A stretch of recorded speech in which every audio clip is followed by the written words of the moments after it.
everyone, this is Aniko, and I'm back. I know a few of you noticed my absence because I got some concerned comments and messages, and thank you very much.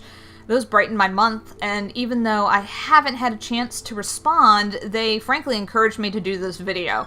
I'm not going to spend a lot of time talking about my reasons for being absent last month because most of you aren't watching this video for that. Suffice it to say, there was a series of unfortunate events in my life that put me in a most foul mood. And when I saw November's bundle plus H1Z1 as an early unlock, that was enough to just push me right over the edge. If I had had a crappy piece of hardware to go all Office Space on, I would have. Plus, you know, I do try to keep these videos mostly neutral and factual, and that was just not happening last month. All I had was a can of acid and vitriol to distribute. I suppose it says something about the kind of person I am that I decided to just not do a video rather than have a YouTube fit. I'm not sure if that's good or bad. Take it as you will. So this month I'm going to give you a double header, as it were, November and December all in one fell swoop, with a little less detail to keep things succinct. Oh, and for the record, I am still rather peeved with Humble Bundle, but now I can at least talk about it in a logical and calm way, though you may notice some extra snark because I may be having trouble controlling myself. So, let's get going because there is a lot to cover. First up, November. November's games included Resident Evil 5 for Windows, Shadow Tactics: Blades of the Shogun for Windows OS X and Linux, also available as a DRM-free download. The Elder Scrolls Online for Windows and OS X. Some free-to-play, Quake Champions and Elder Scrolls Legends for Windows. Dead Rising 2 for Windows. Silence for Windows OS X and Linux, also available as a DRM-free download. Emily is Away 2 for Windows OS X and Linux. World to the West for Windows OS X and Linux, for an actual value of $172.43, and a total savings of $160.43. Now let's assume you managed to buy all these games at the lowest prices ever on Steam. The total cost would be $75.27, which means this bundle saved purchasers about $63. So yes, indeed, this bundle wasn't shabby on the savings front. A combination of Shadow Tactics, Silence, and World to the West saved this bundle from complete monetary obliteration. In fact, those three titles make up more than $42 of the actual value. In reality, this bundle wasn't that bad. I wanted Shadow Tactics and Silence. Even World to the West and Emily is Away 2 were appealing to me. What really got my goat last month wasn't even the overall value of the pack. It was other things that are less tangible. Things like getting two games in particular that were bundled by Humble themselves. One of them as recently as this past July. Humble's done this other times in the past, but it's becoming more frequent. Anything in Tier 3 of any past bundle might end up in a monthly. Consider yourself warned. And on top of that, these two games were both zombie-themed games that were over 7 years old. That's old in the gaming world. On top of that, I mentioned in another video how much I disliked the zombie gaming craze and how over it I was. So I was not thrilled. Then I saw the early unlock that was PUBG's redneck cousin, a washed-up multiplayer zombie, again, themed shooter, whose devs aren't exactly known for being straight with the gaming community. This, on top of getting free-to-play gaming currency and early access to a future free-to-play game, oh boy, yeah. The combination of those things was enough for me to throw up my hands and nearly pull the plug on Humble Monthly entirely. Essentially, the perceived value of the bundle was low because of how I felt about it. Emotional and nothing more. But most people buy at least in part with their impressions and feelings. And so these things are important if a business, based on sales, wants to survive and make money. This is what I want to say to Humble. I can accept getting games I don't like in these bundles. I can accept not always having great savings in these bundles. I can even accept the occasional older title. I won't like it, but I can accept it. That is tolerable. These things are within the realm of acceptable risk for a mystery pack. However, when you include games that you yourselves recently sold in a bundle, when you include free-to-play currency, when you include games like H1Z1 that have literally been dragged through the mud by their own developers, you are going to make even your greatest fans hesitate before buying these bundles. We're going to say to ourselves, gee, I just bought that XYZ bundle that came out last month. What if they include that game that was in the highest tier in the next monthly bundle? Your best customers do buy more than just your monthly bundle. They also tend to purchase your other bundles. Funny how that works. Look, I realize those geese over there, they look tasty.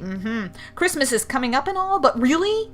You want those geese, aka your customers, to continue laying golden eggs, okay? Don't shoot them and roast them. Now, that little tirade brings me right into talking about December's games and H1Z1.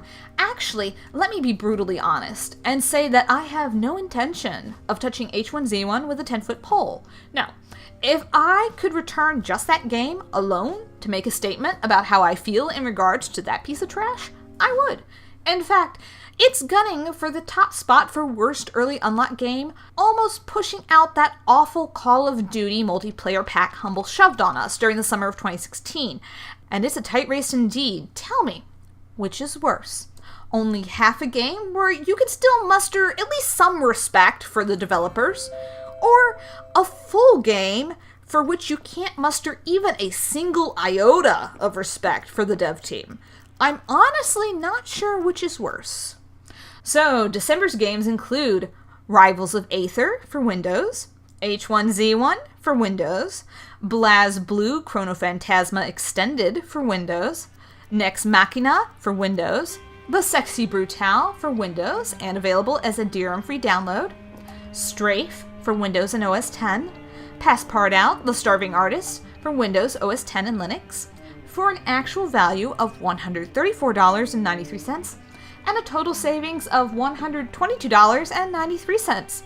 If you manage to buy all these games at the lowest prices ever on Steam, the total cost would be $52.73, which means this bundle saved purchasers about $40. Gee, thanks Humble for the amazing savings in December's monthly bundle. Yeah, what a way to round out a terrible early unlock. When I look at January's early unlocks, in comparison, I do have to wonder if Humble Bundle is trying to compensate because, wow, hold on. I have to find a way to contain this overflowing excitement. Yeah, but except for that H1Z1 dead dog off-riding in the corner, we're ignoring him, this actually isn't a terrible bundle. None of the games are older than 3 years in age. 5 of them were released sometime in the past year. None of them are games that Humble has bundled in the past, and there is no free-to-play currency, thank goodness. I would much rather have this kind of bundle filled with funky, low-dollar titles than have to wonder from month to month if I'm going to get something I bought in one of Humble's previous bundles. So let me talk about the games in this bundle. I am going to pretend like H1Z1 doesn't exist and just talk about the others. Rivals of Aether is a multiplayer 2D platform fighter. BlazBlue is a 2D action fighting game and visual novel rolled into one. Nex Machina is a twin-stick bullet hell shooter. The Sexy Brutale is a puzzle mystery adventure game. Strafe is a 1990s style first-person roguelike shooter. Finally, Passpartout is, well, what I can only describe as a fine art simulator. I am pleased as punch to get the Sexy Brutale in this bundle. When I first glanced through, this was actually the only thing that made me genuinely happy. After looking at the games more closely, I'll probably also like BlazBlue and Passpartout. Actually, the only downside to Passpartout is apparently it doesn't support Wacom sensitivity. But that's not the end of the world. I will still be using my tablet. It'll be great. The other games I could take or leave. I'm not a big fan of twin-stick shooters or platform fighters. Strafe might be fun, but I find most roguelikes more frustrating than fun, so this month is about average to mediocre for me, but I can easily see where this would be a terrible month for some people. Subscribers for December also got 2 Humble original titles, Thorn and Crescent Bay, as well as a demo for Way of the Passive Fist. If this is supposed to somehow make a lackluster December more special and festive, no, that's not going to fly. Humble originals and demos are nice and all, but don't make up for an average to mediocre group of games. On the other hand, there are new titles in the Humble Trove. These include Overlord 2, AI War Collection, Bionic Dues, The Last Federation, Star Wars Rogue, Galactic Civilizations 2, and Fallen Enchantress. So if any of those appeal to you, you can download one of those titles and drown your woes in it. If you want a recommendation, I personally love Overlord and Overlord 2 for the delightfully cracked sense of humor. Pick one, there is no need to play them in order. So next month, is next month worth it? Well, I'm delighted actually to say yes, and thank goodness, I needed something good for my birthday. Humble has revealed 3 titles for next month's early unlock. These include The Long Dark, its lowest price ever was $6.79. Quantum Break, its lowest price was $19.99, and Warhammer 40k Dawn of War 3 with a low price of $19.99, which means the early unlock, just by itself, is worth $46.77. Yeah, you heard that right. Next month's early unlocks are worth more than this month's entire bundle. Chew on that for a moment. I also really appreciate how each game is from a very different genre, so if any of those interest you, you're probably safe getting January's bundle. Anyhow, that's all for now. Hopefully Humble has learned some lessons from the past few months, and January is a sign that they're trying to turn a corner. Or not. We will see with time, won't we? Thanks for watching, guys.